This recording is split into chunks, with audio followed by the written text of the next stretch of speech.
Terima kasih kepada Bapak Yuzet yang telah menyampaikan kata sambutannya sebagai Ketua Umum Yayasan Nur Insani Bintang. Bapak Ibu hadirin yang dirahmati Allah Subhanahu wa taala, tiba saatnya kita akan bersama Ustadz Burhanuddin SR yang akan memimpin kita bersama, yaitu acara doa bersama, doa kesyukuran bersama anak yatim, anak piatu, yatim piatu, anak asuh, sekaligus juga nanti akan memberikan sosialisasi terkait program anak yatim piatu di Yayasan Nur Insani Bintang. Kepada Ustadz Burhanuddin SR, disilakan.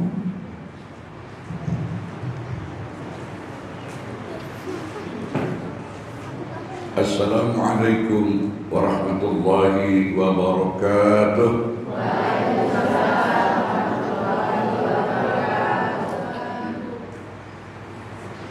Assalamualaikum warahmatullahi wabarakatuh.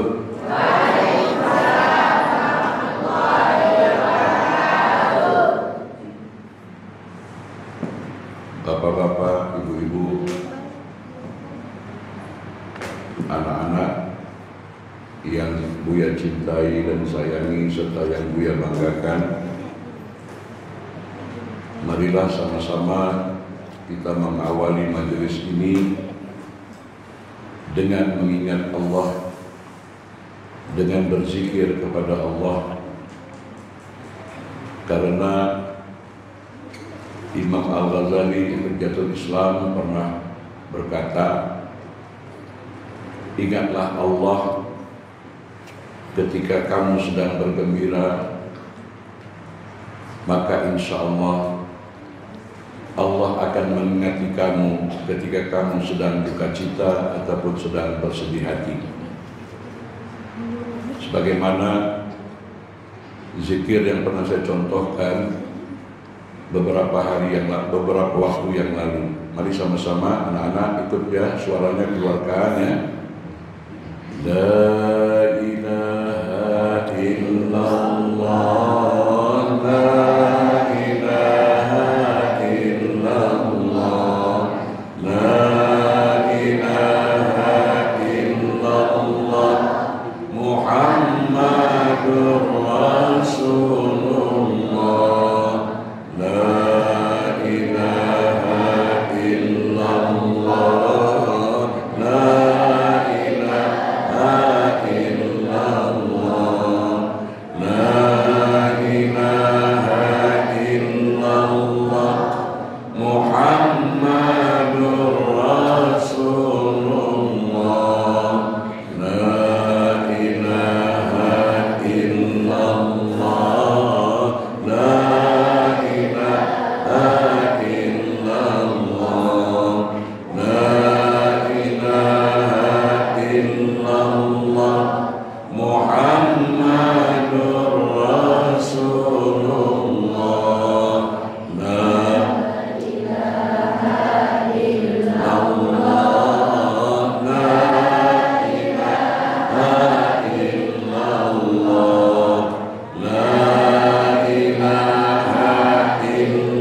Ala bizikrillah, sesungguhnya yang berzikir mengingat Allah.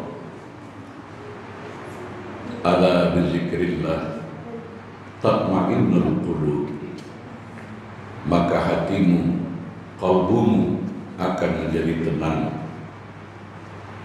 Akibat qalbu, hati yang tenang dapat membuahkan hati yang penuh kesadaran di dalam hidup ini. Sebab orang yang tidak sadar, tidak tahu diri, tidak menyadari kehidupannya, maka di dunia maupun di akhirat dia akan mengalami kerugian yang sebesar-besarnya. Oleh karena itu, saya menasihati diri saya, ibu-ibu, bapak-bapak, dan anak-anakku sekalian, batasilah ucapan lidah dan mulut kita dengan banyak berbuat dosa, mengumpat, mencaci, mencarut, berkata-kata yang tidak senonoh, menebarkan fitnah. Gantilah dengan zikir. Apakah itu zikir tauhid? Itu tadi zikir tauhid, la ilaha illallah Muhammad Rasulullah, atau zikir-zikir yang lain, mengucapkan salawat Nabi misalnya, ya, atau banyak kalimah-kalimah thayyibah yang lain. Sebab banyak umatku, kata baginda Rasulullah SAW, ketika memberi penerangan di depan para sahabat, banyak umatku tercebur ke dalam neraka karena ini, karena ini, karena ini, sampai 3 kali ibu-ibu menunjukkan seketul daging lidah ini, sehingga para seniman menciptakan sebuah lagu, memang lidah tak bertulang, tak terbatas kata-kata, ya, ingat itu. Lalu diperkuat oleh baginda Rasulullah SAW dalam sabdanya, salamatul insan fi hifzil lisan. Anda ingin selamat di dunia, hidup bahagia, rezeki murah, hidup penuh kebahagiaan, jaga lidah. Tapi kalau Anda tidak bisa menjaga, mengawal lidah, cepat atau lambat kita akan mengalami kehancuran berupa azab Allah, baik di dunia maupun di akhirat. Banyak persatuan yang damai, tapi karena diprovokator oleh lidah yang jahat, perdamaian, persatuan tadi menjadi pecah belah. Banyak orang yang bersahabat, bersaudara, tapi karena dipengaruhi oleh informasi lidah yang tidak benar, persaudaraan tadi terjadi pecah belah. Inilah yang dimaksud dalam Al-Quran, ya ayyuhallazina amanu, wahai orang-orang yang beriman, qu anfusakum wa ahlikum nara, jagalah dirimu dan ahli keluargamu dari api neraka. Wa quduhan nas wal hijarah, yang neraka itu bahan bakarnya terdiri dari manusia dan batu. Siapa manusia menjadi bahan bakar neraka? Manusia-manusia yang ketika hidupnya tidak mampu menjaga lidahnya, menjadi pengadu domba, penebar fitnah, menciptakan permusuhan. Karena lidah ini dia celupar. Dan ingat, lidah juga dapat menuntun ke surga, dapat membahagiakan orang. Seperti tadi dengan berzikir, janji Allah, barang siapa mengakhiri hidupnya dengan mengucapkan kalimat la ilaha illallah, dakhalal jannah, dijamin masuk surga, Bu. Ya. Kenapa? Selagi lidah kita belum kaku, sebelum kita kena stroke, ya, gunakanlah lidah kita. Lihat, saudara-saudara kita sudah kena stroke. Jangankan mengucap kalimat la ilallah, nyuruh istrinya masak saja sudah salah. Mau begitu? Tunggu lidah. Ya, ingat itu. Maka lidah yang masih sehat ini gunakanlah dengan sebaik-baiknya. Ala bizikrillah tatma'innul qulub. Orang yang berzikir mengingati Allah, hatinya akan tenang. Kenapa tenang? Karena berkat zikir tadi rezekinya murah. Berkat zikir tadi kesehatannya sembuh, penyakitnya sembuh. Berkat zikir tadi, Masya Allah, kebahagiaan demi kebahagiaan rohani jasmaninya akan dia rasakan.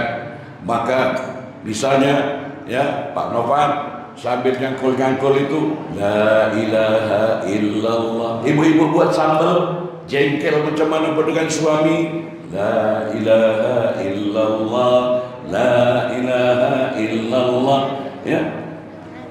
Jangan karena buat sambal sedang jengkel, jangan, bukan zikir yang keluar. Abang ini asyik sambal, belacan, muka macam belacan, ya. Lihat lidah kita enak, ya. Memaki suami misalnya, kan ya. Ini dididik dari anak-anak, Bu. Saya berkali-kali berpesan, saya belum puas sehebat hafalan Quran Anda, sehebat ilmu apa Anda, sehebat cerdas apa Anda di sekolah. Belum, sebelum Anda mempunyai akhlak yang baik, akhlakul karimah, terutama di dalam berkomunikasi. Ya, pernah saya kasih contohkan, Bu, kalau lidah yang bijak, lidah yang penyembuh, lidah yang dapat memberikan harapan kepada orang yang sedang menghadapi kesulitan. Pernah kan naik kapal terbang, Bu? Pernah tak? Pernah kan? Coba kalau dari Tanjung Pinang ke Jakarta, tiba-tiba kapal terbang tadi goyang mau jatuh.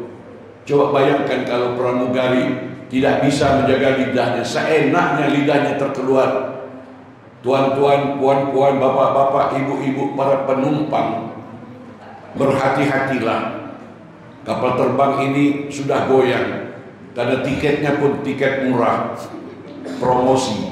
Rasa-rasanya kapal terbang ini sebentar lagi mau jatuh berantakan. Bagaimana, Bu? Gara-gara lidah pramugari tadi macam mana, Bu? Tenang tak, Bu? Tenang tak? Gelisah kan? Betul, ya. Begitu juga kalau di sini ada perawat, ada dokter, ada ustadz, ada jamaah yang bertanya, dia banyak dosa. Lidah yang enak menyampaikan, jangan berputus asa dengan rahmat Allah. Insya Allah ampunan Allah lebih besar. Misalnya kalau ibu-ibu pergi ke dokter, ya, ngadukan perutnya agak sedikit benjol. Kata dokter, sakit apa, Bu? Ini dokter, perut saya benjol. Kok sama ya dengan pasien kemarin malam? Terus kenapa, Dok? Mati loh, Bu, mati loh, Bu. Enak dia ngomong mati loh, Bu, ya. Lidah kita enak mengucap, orang tadi bukannya malah sembuh, malah tambah parah penyakitnya, betul? Ya. Ini kalau ngumpat orang nyanyi, menghafalkan lagu-lagu, cepat betul hafal, ya. Tapi untuk zikir saja, ya, entah itu yang saya bagikan waktu itu, entah sudah masih tersimpan. Saya inginkan pengajian ibu-ibu kumpul-kumpul begini, ada ilmu, ada perubahan di dalam akhlak. Jangan kita menghadiri pengajian demi pengajian. Ibu-ibu suka mengumpat terus, gak berhenti-berhenti, gak berubah-ubah. Ya, mau tak, Bu, saya kasih obat yang paling mujarab agar tidak menjadi wanita pengumpat? Mau tak, Bu? Mau tak? Kalau ragu-ragu gak saya kasih, mau tak? Ayo, bukan saya nak minang, woy. Kalau nak minang tuh diam kalau mau. Oke, kemana pergi, Bu? Kemana pergi? Jangan tinggalkan bawa kuaci. Jadi kalau mengumpat sibuk, tak sempat mengumpat, ngunyah kuaci. Tunggu bibirmu, tunggu mulutmu kena hantam malaikat karena mengeluarkan kata-kata yang tidak benar atau yang mendatangkan kemurkaan Allah Subhanahu wa taala. Itu yang saya katakan tadi, stroke misalnya. Belum mati lagi bertahun-tahun stroke, lidah sudah tidak bisa ngomong. Lidah sudah tidak bisa membedakan rasa enak atau tidak enaknya makanan. Lidah sudah tidak dapat berkomunikasi dengan baik lagi. Na'udzubillah, tsumma na'udzubillah. Bapak Ibu sekalian, ini sedikit tazkirah tentang lidah. Ibu, sudah ada tidak ingatan Ibu betapa sakitnya ucapan suami kepada ibu-ibu? Mungkin sudah 5 tahun yang lalu, 10 tahun yang lalu, tapi masih terngiang-ngiang, sakit. Betul. Ada enggak, Bu? Pernah enggak, Bu? Ya. Begitu sebaliknya, Bu, ya. Bayangkan suami ibu-ibu, ya, sudah 10 tahun yang lalu ibu mengeluarkan kata-kata yang menyakitkan. menyesal aku kawin dengan kau. Misal ya, si suami tadi masih terguris-guris hatinya, kita sudah lupa. Nah, oleh sebab itu saudara-saudaraku sekalian, kita saat ini akan berganti tahun. Dari Desember tahun Masehi akan menyambut tahun baru Masehi, dari 2024 menuju 2025. Bapak Ibu sekalian, tentang saya lidah ini juga, kalau saya habis berceramah, habis berkhutbah, saya mengurung diri seorang diri, anak, istri gak boleh dekat saya, karena saya mohon ampun sebanyak-banyaknya. Jangan sampai lidah saya di dalam ceramah, lidah saya di dalam berkhutbah misalnya, melukai hati orang lain. Tetapi kalau ada yang terluka, itu memang apa boleh buat, ya, karena itulah tugas para pendakwah, ya. Jadi Bapak Ibu sekalian, maka kita akhiri dengan kalimat, ya, apa namanya itu, aku akhiri ucapanku dengan memohon ampun kepada Allah. Oleh sebab itu hati-hati sebagai pembicara, apakah guru di sekolah, apakah guru sebagai dosen, apakah guru sebagai khatib ataupun penceramah, pendakwah, jaga lidah. Oleh sebab itu saudara-saudaraku sekalian, betapa pentingnya kita menjaga lidah. Kemudian tentang penyantunan anak yatim, hati-hati ibu-ibu, bapak-bapak. Saya cukup merasa sakit, sudah tersebar dari lidah ke lidah, seakan-akan saya mencari keuntungan, seakan-akan saya buat konten viral dapat duit banyak, ya Allah ya Rabb. Bisa ditanyakan dengan para panitia, ya. Tidak ada untung, karena saya takut dengan surah Al-Ma'un.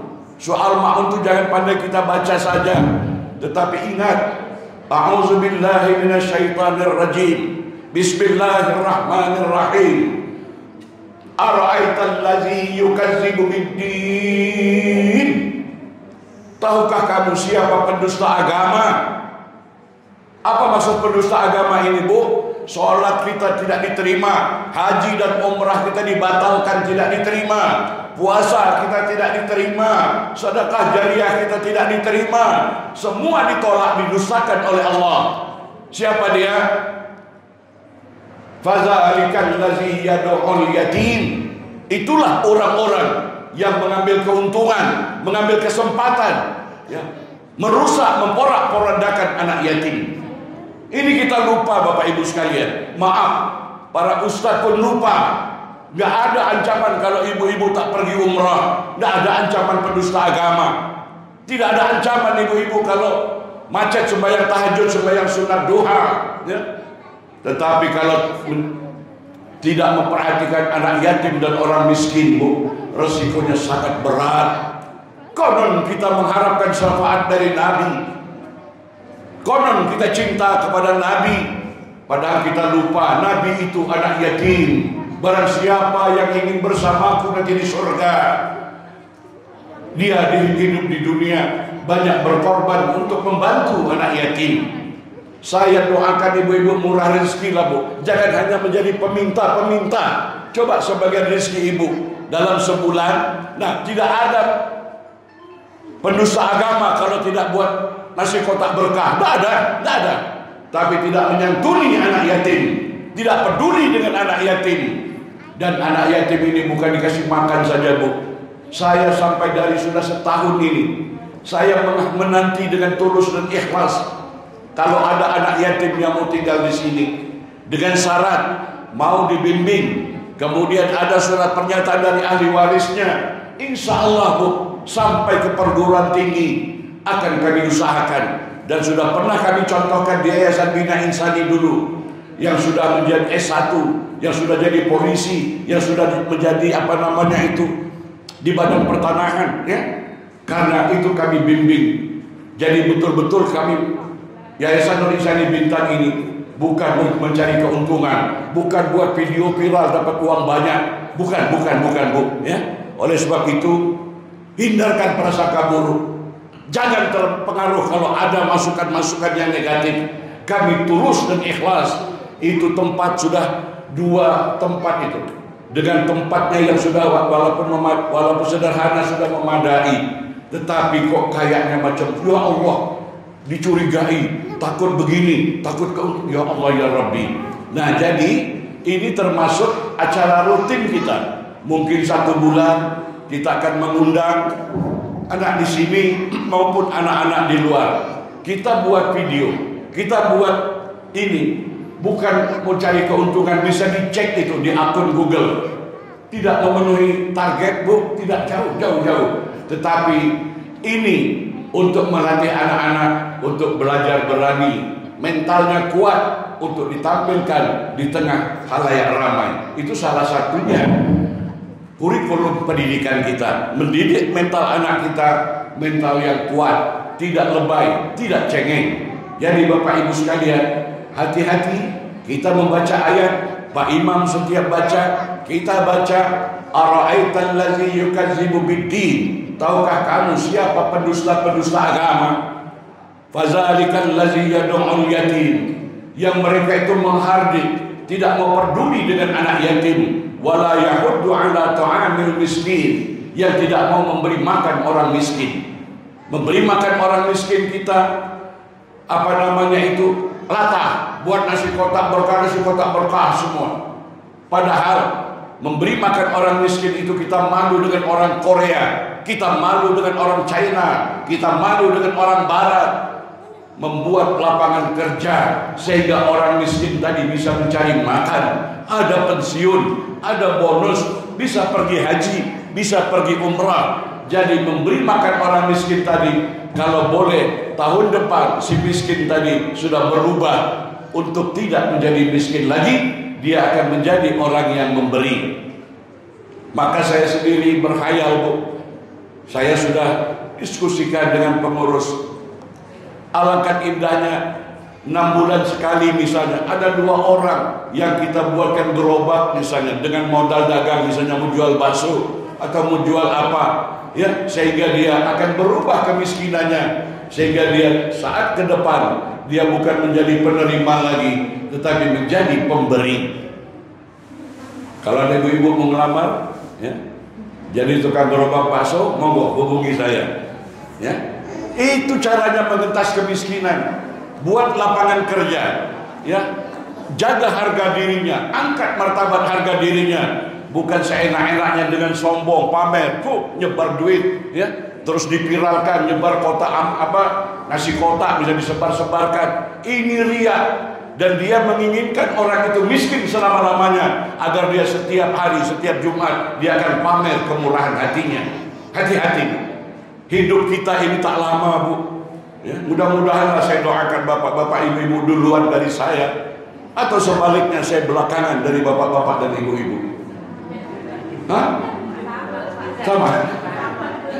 Bagaimana kita akan bertanggung jawab di hadapan pengadilan Allah kalau di dunia ini orang yang bersalah, ya, dia enak bayar pengacara yang mahal, ya, yang salah jadi benar. Kadang-kadang tak punya malu, pakai songkok pula sambil begini, apa salah aku, padahal salahnya sudah banyak, memakan uang rakyat misalnya, dia tidak punya malu. Tapi karena dia punya pengacara, selamat dia. Tapi ingat, Bu, al yauma nakhtimu ala afwahihim wa tukallimuna aydihim wa tashhadu arjuluhum bima kanu yaksibun. Surah apa, Bu? Surah apa? Yasin. Pandai. Ayat berapa, Bu? Jangan banyak soal Ustaz, pokoknya Yasin. Apa artinya? Pada hari itu akan dikunci mulutmu, ya. Di dunia kamu bisa menafikan, bisa membantah dengan mulut, dengan pengacara, tetapi di pengadilan Allah Rabbul Jalil yang Maha Adil kelak, semua mulut kita terkunci. Yang akan menjawab anggota tubuh badan kita, kaki kita akan menjadi saksi. Allah, aku digunakan oleh si fulan kakiku ini untuk melangkah ke tempat-tempat yang berdosa.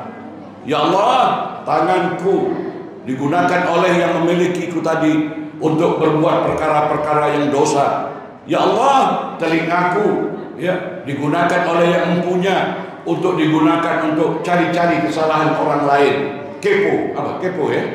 Ya Allah, mataku, ya, mata ini, kata mata ngomong, aku dijadikan tuanku karena di dunia dulu untuk menyorot orang dengan mata sombong. Kalau laki-laki matanya dibuat jadi mata keranjang, ya betul. Itu nanti dihitung loh.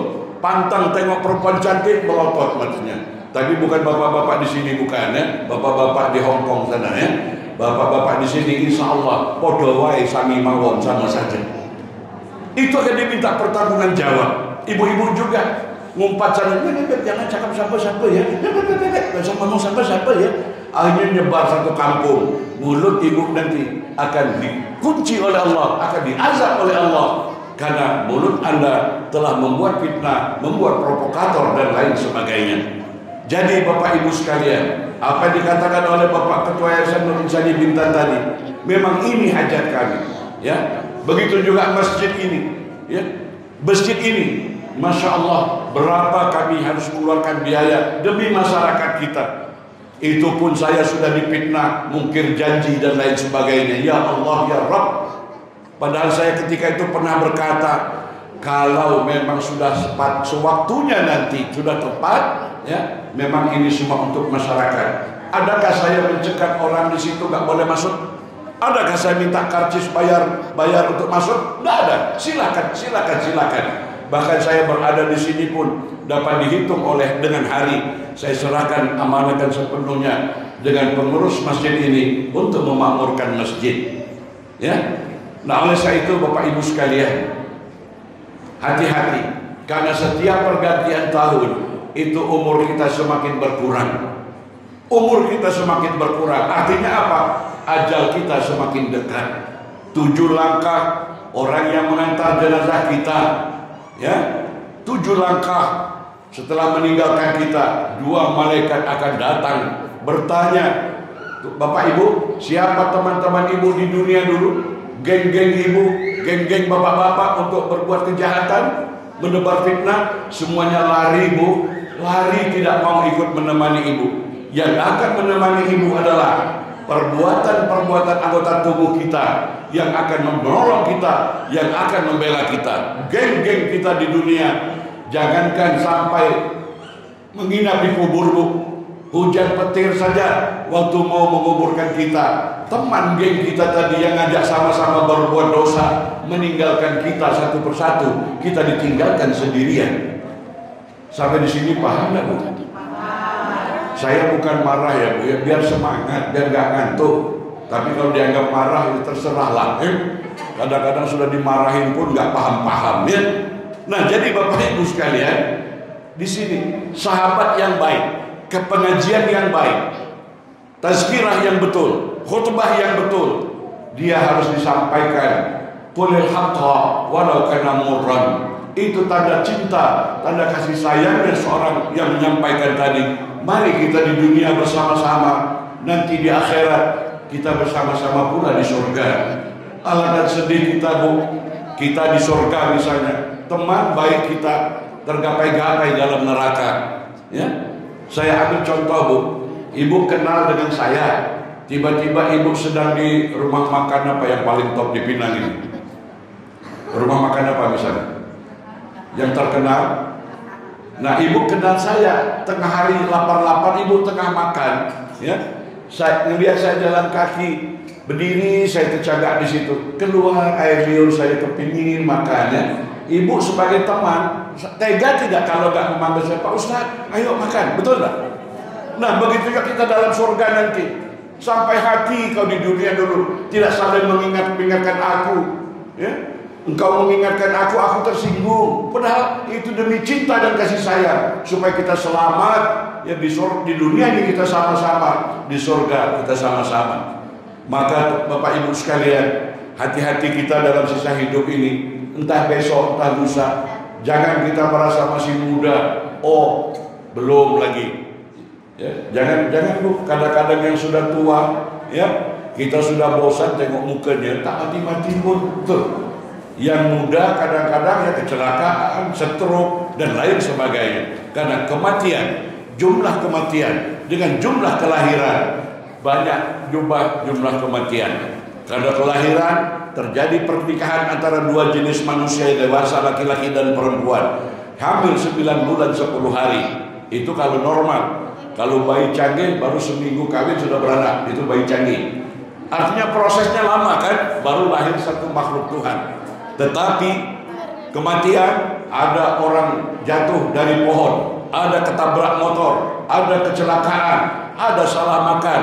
Bahkan Bu, saya tadi baru dapat berita Bu, ada orang ketimpa jarum mati loh Bu, percaya enggak? Ketimpa jarum mati, percaya enggak? Jarumnya satu kontainer, matilah ya. Artinya penyebab kematian itu lebih banyak dari penyebab kehidupan. Penyebab kehidupan sunatullah lewat proses demi proses sekian lama. Tetapi kematian kadang-kadang buka puasa karena kebanyakan makan cendol ya, langsung sesak napas, langsung tergeletak mati ya, ingat itu.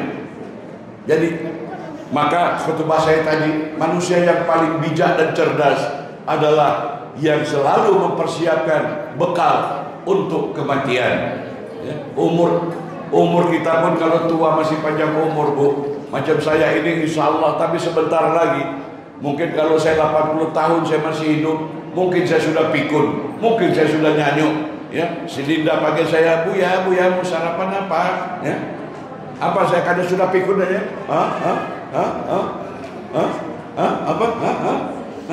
Sudah nggak dengar lagi ya. Ibu-ibu juga hati-hati. Kalaupun ibu panjang umur sampai 100 tahun, sekarang cantik-cantik Bu, cantik. Kalau tersenyum menggoda kaum laki-laki. Tapi coba 100 tahun nanti masih hidup, senyumlah ibu-ibu. Tak beda macam dompet kempes kosong ya. Paham? Oleh sebab itu jaga umur. Setiap pergantian tahun kita harus menghormati ataupun menjaga umur kita dengan mengisi amal-amal soleh, amal-amal kebaikan, dan kurangilah perbuatan-perbuatan yang menyebabkan datangnya murka Allah Subhanahu wa Ta'ala. Kemudian satu lagi Bu, barang siapa yang memakan harta anak yatim, siap-siap darah dan dagingnya berupa api neraka yang akan mengalir dalam tubuhnya. Saya takut Bu dengan kalimat ini dari awal saya belajar. Jadi saya tidak akan menggunakan atau mengambil kesempatan mengekspos anak yatim. Tidak. Na'udzubillah. Alangkah besar resikonya. Di dunia kita susah, di akhirat kita akan mendapat azab kalau kita menyia-nyiakan anak yatim. Dan sekali lagi, menyantuni anak yatim sekali lagi Bu, bukan hanya tempat tinggal saja, bukan hanya makan dan minumnya saja. Kalau boleh kita antarkan dia menjadi manusia yang berguna. Dulu ijazah SMA sudah hebat. Sekarang S1 belum apa-apa lagi. Alangkah bangga kalau anak yatim tadi kita antarkan mereka menjadi S3, doktor, sehingga dia begitu mendapat pekerjaan, dia akan melanjutkan sebagian hasilnya untuk donatur kepada anak-anak yatim junior-juniornya. Itu inspirasi saya dari Pak Yunan Helmi Nasution, anak yatim di Tangerang. Mereka alumni mereka ada sudah kerja di bank, ada di Mandiri, ada di Bank Indonesia, ada yang jadi menteri, sehingga dia akan ingat alumnunya tempat dia belajar, sehingga sebagian gaji rizkinya dia akan salurkan kepada anak-anak yatim, adik-adiknya. Ini cita-cita kami Bapak Ibu sekalian. Bukan kami ingin mendapat keuntungan sesaat, sebab ngeri. Siap-siap menjadi bara neraka yang akan menggelegak dalam perutmu, yang akan mengalir dalam tubuh badanmu. Orang yang menyalahgunakan harta anak yatim. Kemudian Bapak Ibu sekalian, anak yatim di sini ada dua. Satu, yatim memang kondisional. Ada yatim memang statusnya mak bapaknya sudah tak ada. Tetapi walaupun mak bapaknya masih ada, tapi kalau hidupnya serba miskin, betul-betul miskin, nanti peraturan kita kalau ada keterangan dari RT, RW, lurah dan camat bahwa ini keluarga miskin yang patut disantuni, walaupun kedua orang tuanya masih hidup, ini kondisionalnya yatim. Tapi kalau ada anak yatim, tapi bapaknya bos besar, kekayaan hartanya banyak, kebun kelapa sawitnya luas, dia anak yatim. Anak yatim kayak gini nggak perlu disantuni, paham? Jadi kondisinya bagaimana? Sebab ada orang bapak ibunya ada, tapi si anak ini terlantar, maka kondisinya sebagai anak ya yatim. Kadang-kadang kita sok tahu agama, oh itu bukan anak yatim, bukan anak yatim. Padahal dia nggak ngerti itu, karena dia iri hati, dengki, buat isu. Oleh sebab itu, sekali lagi saya kasih pemahaman, anak yatim tadi yang paling bagus, yang bapaknya meninggal dunia. Ya. Anak yatim. Kalau mamanya yang meninggal itu piatu, anak piatu. Kalau dua-dua yatim piatu. Ya, tapi kalau mamanya kerja di Malaysia, bapaknya nggak bertanggung jawab, titipkan anaknya di sini, ini anak yatim piano namanya. Nggak perlu diterima kayak begini ya, sebab banyak kasus mamanya kerja di Malaysia, ya karena dia melepas tanggung jawab, bapaknya juga tidak mau bertanggung jawab, nyerahkan ke anak yatim. Itu pun tuntutannya, curiganya banyak betul. Ya. Kayak kita ini punya hutang sama mereka. Bagaimana menteri? Bagaimana gini-gini? Ini perlu saya jelaskan, ya. Sebab saya tidak ada kepentingan apa-apa ibu-ibu. Supaya ibu-ibu tahu, setiap minggu saya pulang balik, ya, laut lama itu 2 jam, ya. Semata-mata saya ingin berkhidmat apa yang boleh untuk terutamanya Kampung Sarimulyo dan masyarakat Bintan dan Kepulauan Riau dan sekitarnya. Oleh sebab itu Bapak Ibu sekalian, doa ibu-ibu, sokongan ibu-ibu, bapak-bapak sangat kami harapkan. Syukur-syukur kalau ibu menjadi donatur, ya, sebulan sekali datang, nggak usah banyak lah, 10.000 rupiah untuk sumbangan anak yatim, supaya kita nanti di surga bersama Nabi SAW. Orang yang menyantuni anak yatim, dia akan bersama majelisnya dengan Rasulullah SAW. Saya ambil analogi. Ibu diundang di rumah dinas Gubernur Kepri, diundang di rumah dinas Gubernur Kepri, ya, Pak Ansar Ahmad. Masuk di situ, dikasih makan, dikasih minum, ya, tempatnya nyaman, ruangan AC, ya. Tapi Pak Ansarnya tidak ada, gubernurnya sedang di Jakarta, ya. Sudah cukup gembira tidak, Bu? Masuk rumah gubernur tadi, makan, minum, ya, udaranya segar, ya. Gembira kan? Akan lebih lengkap kegembiraan Anda. Pak Ansor ada di situ, diajaknya ngobrol, Bu, apa kabar? Lama nggak ketemu, ayo silakan makan, Bapak makan. Lebih sempurna. Kita semua masuk surga. Tapi kalau kita mau dalam surga, disambut oleh baginda Rasulullah SAW, ya, akan bersama di surga bersama Nabi. Antara dia menunjukkan jarak 2 jari dekat orang yang menyantuni anak yatim. Nah, kalau ibu-ibu mau dalam surga bersama baginda Rasulullah SAW, bukan selawat saja, ya, bukan, tapi santuni anak yatim, tolong anak yatim, karena Nabi adalah anak yatim. Ingat itu. Ini ngarap-ngarap minta selawat, tapi anak yatim nggak peduli, orang miskin nggak peduli, ya. Selalu merusak persatuan anak-anak yatim misalnya, saling berprasangka, curiga mencurigai. Masya Allah, bagaimana orang ini akan selamat kehidupannya. Mari kita sokong. Kalau tidak bisa menyokong dengan materi berupa donasi, donatur, sokonglah dengan doa. Kalau tidak dapat menyokong dengan doa, tolonglah, ya, jaga persatuan dan kesatuan untuk sesama kita. Jadi sekali lagi, alangkah bahagianya kita kalau anak yatim nanti hasil bimbingan kita, dia ada yang jadi bupati misalnya, ada yang jadi gubernur, ada yang jadi direktur bank. Kalau anak yatim kita, Bu, ya kita asuh jadi direktur bank, Bu, tenang, Bu. Ibu mau ngambil kredit pun sudah tenang, karena ini anak asuh yatim saya, betul tak? Tapi kalau ketika itu kita manfaatkan, kita pukul, kita maki, dia akan ingat, oh saya dulu di panti asuhan dipukul, diejek dan lain sebagainya. Ini patut kita cek kembali, panti asuhan anak yatim kita, benarkah dia ingin menyantuni anak yatim, atau hanya kepentingan mencari keuntungan? Sebab citra kita terkena juga, Bu. Satu yang berbuat, citra kita juga terkena. Nah, oleh sebab itu Bapak Ibu sekalian, fasilitas yang sederhana sudah kita siapkan untuk siapa yang mau dengan ikhlas untuk menyerahkan anak yatim di sini. Bahkan jangan cepat-cepat untuk piro, nangkono untuk piro, wani dibayar piro, ya, bagiannya piro, ya rusak. Kapan ini? Belum sudah itu. Padahal kita akan tampung mereka dengan cinta dan kasih sayang serta pendidikan dia untuk masa depan dia. Dosa Bu kalau kita menghalang-halangi. Ojo bulu-bulu yo, ojo nakono yo. Dosa Bu, ya, dosa besar. Kalau ada orang-orang yang menghasut begitu, jangan masuk sana, nanti begini begitu. Masya Allah, besar dosanya. Percuma kita minta ampun Bu, karena dosa kita kepada Allah. Kita nangis taubatan nasuha, ya, taubatan nasuha, Allah Maha Pengampun. Tapi kalau kita menebar fitnah, berita bohong, menghasut, ya, selagi orang yang difitnah, selagi orang yang dihasut tadi tidak memaafkan, ya, itu tidak akan selesai. Kata Allah, temui dia. Kau waktu di dunia kau menebar fitnah, kau fitnah dia, kau hasut dia, kau pecah belah dia. Nah ini hati-hati Bapak Ibu sekalian. Ini jarang disampaikan oleh penceramah, ya, ceramah sekarang yang sukanya cekikak ketawa. Nanti suami pulang nanya, yang apa ceramah tadi? Oh bagus Bang, bagus macam mana? Lucu. Nah itu ya. Kalau ustadz yang lucu, wah viral kan gitu, ya.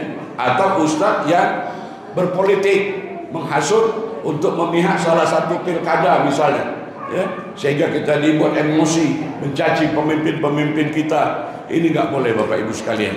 Nah jadi salah satu misi kami, sekali lagi dengan segala hormatnya, kami tidak banyak-banyak sebenarnya Bu, 5 laki-laki, 5 perempuan yang di situ. Untuk sementara ini kami sudah bersyukur. Ini kami undang anak-anak ini, jangan ada pikiran oleh untung piro ya Pak Ustadz, oleh hati piro ya dapat lebih berapa ya, bahkan uang pribadi Bu, uang pribadi, ya, tidak ada itu. Nah begitu juga kalau kita mimpin doa itu kami budaya di Singapura biasa itu, tolong ya doakan saya, bukan dibayar, bukan dapat upah, ya. Ini kadang-kadang kalau mimpin doa di situ ada orang Singapura, wah Pak Burhan dapat untung banyak ini, ya. Salah informasi, tidak begitu. Kita ikhlas karena kewajiban kita muslimin muslimat saling doa mendoakan. Jadi Bapak Ibu sekalian, maaf ya kalau saya agak semangat, karena perlu saya sampaikan di sini.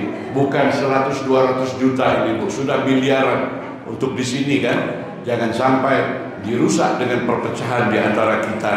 Semuanya ini untuk kita semua. Untuk kita semua, bukan saya serahkan sertifikatnya, bukan. Artinya manfaatnya untuk kita gunakan bersama. Ingat itu Bu ya. Oleh sebab itu sekali lagi kita berlindung kepada Allah.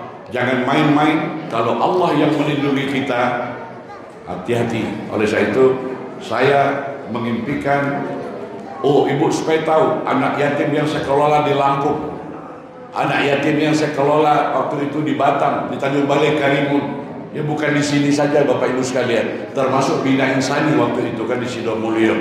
Nah oleh sebab itu saudara-saudaraku sekalian, niat kita tulus untuk mengabdi kepada anak yatim, karena kita terkenal baginda Rasulullah Sallallahu Alaihi Wasallam anak yatim, ya. Nah oleh sebab itu berhubung ibu-ibu sudah nggak serius, wajahnya sudah tidak senang mendengar, tengok-tengok handphone dan lain sebagainya, saya akhiri dengan wabillahi taufik wal hidayah. Wassalamualaikum warahmatullahi wabarakatuh. Saya pengalaman dakwah 35 tahun Bu. Saya tidak usah dikasih peringatan. Kalau orang itu sudah tidak serius, ya mungkin ada hatinya nggak enak, ya sehingga dia cuek. Saya capek ngomong, ya, jadi percuma. Begitu kalau kita ngobrol-ngobrol soal agama, kelihatan wajah-wajah mereka yang senang, yang tidak senang kelihatan. Wajahnya tadi senyum berubah jadi segi 9. Segi 9 tahu Bu ya, murat marit wajahnya karena dia tidak senang mendengar nasihat kita. Itulah yang disebut dengan maaf. Tidak sampai hati saya menyampaikannya. Nah oleh sebab itu Bapak Ibu sekalian, mari saya mohon keikhlasan ibu-ibu, kita doa bersama, aminkan doa ini untuk siapa yang kita sebutkan, untuk diri kita yang mengaminkan, untuk suami ibu-ibu, untuk anak ibu-ibu, untuk istri bapak-bapak, walaupun tidak kita sebutkan, muslimin wal muslimat, itu masuk dalam aminnya doa kita, ya. Jadi jangan, kenapa nama saya tak disebut, ya? Kenapa nama saya tak disebut? Padahal kan ada kalimat wal muslimin wal muslimat, mukminin wal mukminat, ya. Al ahya'i minhum wal amwat, baik yang masih hidup maupun yang telah meninggal dunia. Baik Bapak Ibu sekalian, di sini ini bukan orang lain.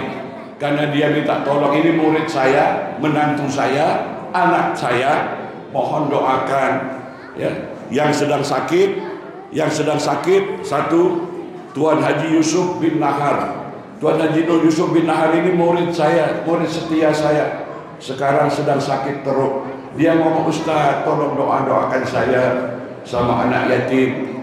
Beliau bukan kasih uang sekian banyak, enggak ya, karena amal jariah itu saling mendoakan. Kemudian yang kedua, menantu saya Zakaria bin Abdul Aziz sedang sakit. Yang kedua, istri dari murid saya, sahabat baik saya, Puan Hajah Nuraini binti Bujang. Kemudian juga istri dari sahabat baik saya, Puan Hajah Siti binti Kamis. Mereka ini sakitnya, Bu. Bersyukur kita ya. Artinya bersyukur kita diberi nikmat sehat. Nah, supaya kita tetap sehat, supaya penyakit kita juga, kalau ada penyakit disembuhkan, doakan orang yang sakit. Nah, jadi khusus untuk Tuan Haji Yusuf bin Nahar bin Haji Nahar, Tuan Haji Yusuf bin Haji Nahar, Zakaria bin Abdul Aziz, Puan Hajah Nuraini binti Bujang, dan Hajah Siti binti Kamis. Semoga Allah Subhanahu wa Ta'ala dilimpahkan kesembuhan dalam kekuatan sabar dan iman. Begitu juga ahli keluarga kita, mungkin ada yang sedang sakit juga, semoga. Nah, ini perlunya kita berilmu, Bu. Habis asar hari Jumat macam begini, doa sangat mustajab. Doa sangat mustajab ya. Apapun doa kita dikabulkan oleh Allah, maka acara ini tepat. Habis asar doa itu mustajab. Dan induk sekalian doa, gak usah panjang-panjang, cukup Al-Fatihah. Mari kita hadiahkan surat Al-Fatihah untuk Tuan Haji Yusuf bin Haji Nahar, Zakaria bin Abdul Aziz, dan Puan Hajah Nuraini binti Bujang, Puan Hajah Siti binti Kamis, dan seluruh ahli keluarga kita ya, anak cucu kita, suami kita, istri kita, menantu kita, kalau ada yang sedang sakit, semoga diberi kesembuhan, diberi kekuatan dan kesabaran. Al-Fatihah. A'udzu billahi minasyaitonir rajim. Bismillahirrahmanirrahim. Alhamdulillahi rabbil alamin. Ar-Rahmanir Rahim. Maliki yaumiddin. Iyyaka na'budu wa iyyaka nasta'in. Ihdinas siratal mustaqim. Siratal ladzina an'amta 'alaihim ghairil maghdubi 'alaihim waladdallin. Amin. Seterusnya, ini yang membuat masjid ini separuh uangnya dari abang ipar saya bernama Sidik bin Haji Turimin yang sudah meninggal dunia. Istrinya bernama Yam binti Usman, itu abang ipar saya ya. Separuh masjid ini itu mereka yang mewakafkan ya, sudah berada di alam barzakh. Dan kemudian kita kirim lagi doa kepada Allahyarham Haji Safari bin Abdul Hamid dan istrinya Allahyarhamah Rabi'ah binti Muhammad Nur. Semoga almarhum Sidik bin Turimin, Yam binti Usman, Hajah Fatimah binti Haji Muhammad Ali yang mewakafkan sebagian bangunan anak yatim. Kemudian Allahyarham Haji Safari bin Abdul Hamid, orang tua yang sebagian mewakafkan rumah tahfiz Al-Quran. Allahyarhamah Rabi'ah binti Muhammad Nur. Kemudian yang yang tadi Jumat Berkah. Kemudian kepada Hajah Fatimah binti Haji Muhammad Ali, semoga almarhum dan almarhumah dan almarhumah keluarga besar kita, mungkin suami ibu-ibu yang telah meninggal dunia, mungkin anak cucu kita, saudara-saudara kita yang telah meninggal dunia, berkat petang asar ini kita hadiahkan Al-Fatihah.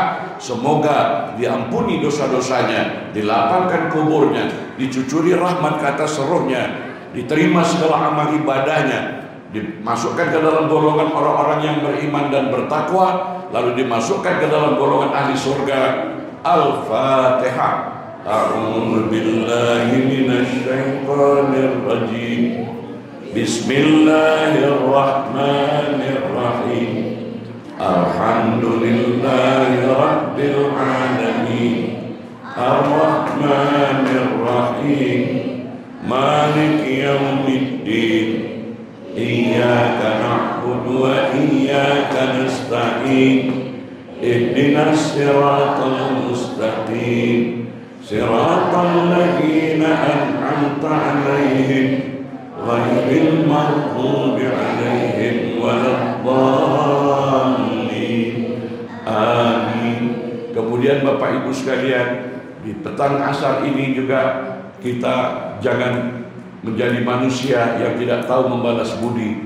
Saya, bangunan semua ini sebagian besar dari pribadi dan keluarga, dari anak dan menantu, juga dari orang-orang para donasi, para donatur yang terkumpul. Saya jaga amanahnya ini yang tidak kita sebut satu persatu, termasuk kita-kita yang di sini yang mungkin sudah nyumbang masjid, yayasan, semen agak 10 sak, pasir 2 lori kalau ada. Ya, semoga kita doakan, ya, kita doakan semoga mereka yang membantu sebagian sedekah jariah untuk masjid dan bangunan Yayasan Nur Ihsani Bintan ini akan dilipat gandakan rezekinya di dunia dan di akhirat, akan diberkati keluarganya, akan dilepaskan dari hutang piutang, akan diangkat derajatnya, lalu di akhirat nanti akan dibuatkan mahligai di surga. Barang siapa yang nyumbang bangunan masjid,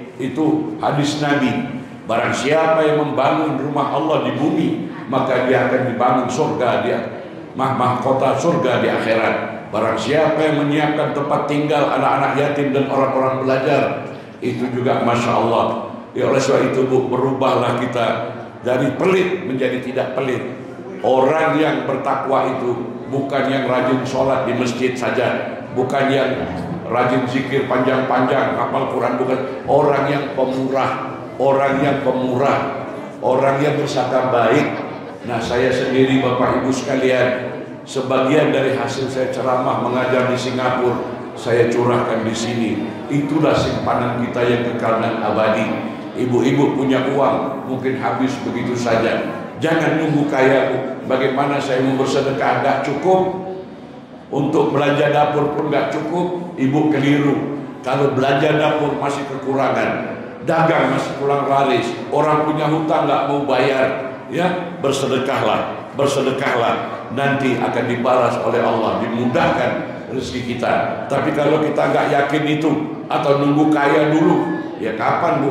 Sebab dalam Al-Quran tanda sholat orang yang diterima bukan lihat kaifiat fikihnya saja, tapi lihat ayat berlanjutnya. Wa aqimis sholat wa mimma razaqnahum yunfiqun. Orang yang mendirikan sholat dan menafkahkan sebagian rezekinya di jalan Allah. Kalau ibu mau berubah keadaan ekonomi rumah tangganya, ya akan dimudahkan anak-anak sekolah, penyembuhan. Coba kalau ibu satu hari simpan 1.000 perak aja di sana, sebulan 30.000, sumbangkan sebagian 15.000 untuk masjid misalnya, 10.000 lah, 10.000 untuk panti asuhan, 10.000 untuk janda-janda yang tua yang miskin, bukan janda muda pula ya.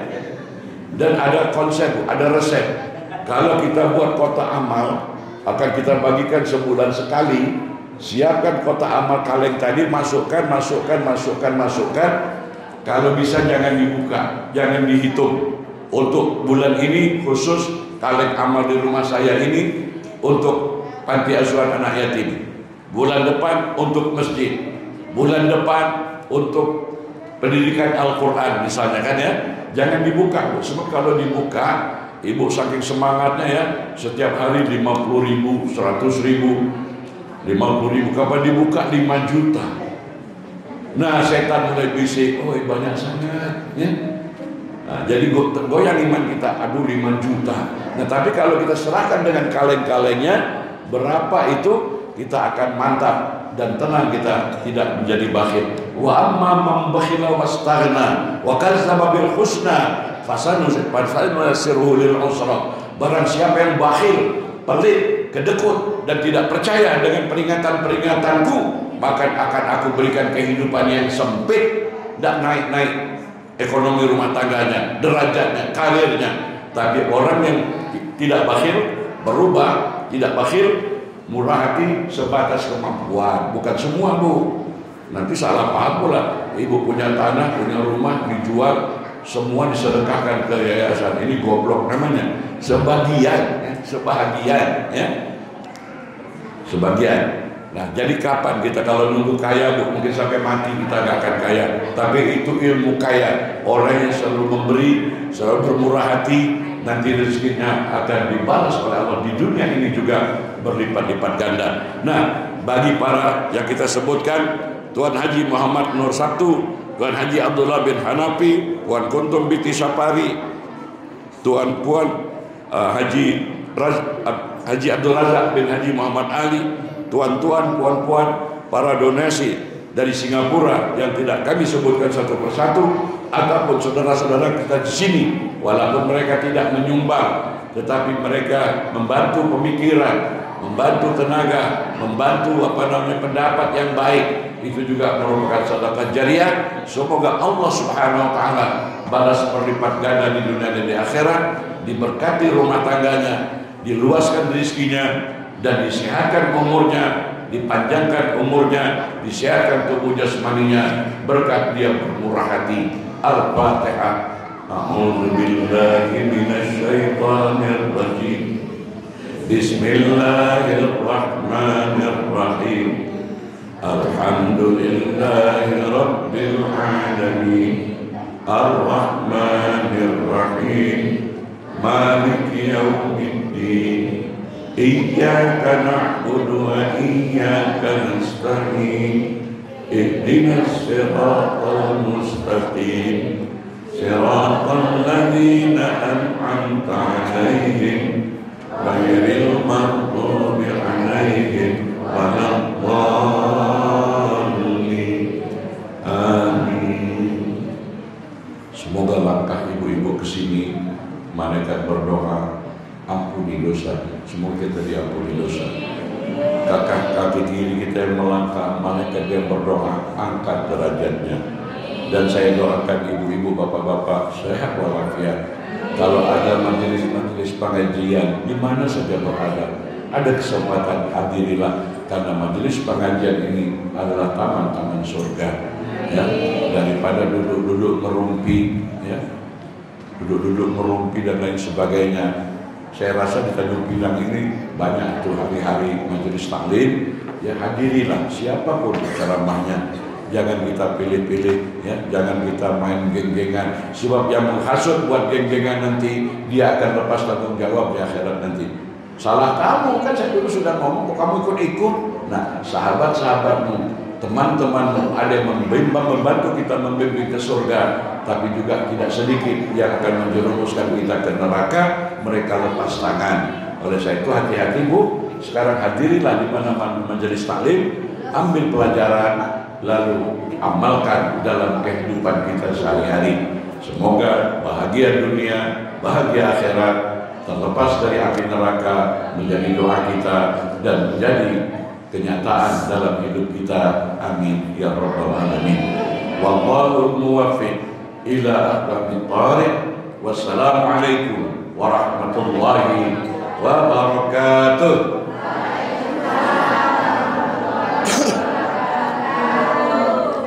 Kemudian haji tausiah dan juga doa bersama yang hadir di bawah. Kita akhiri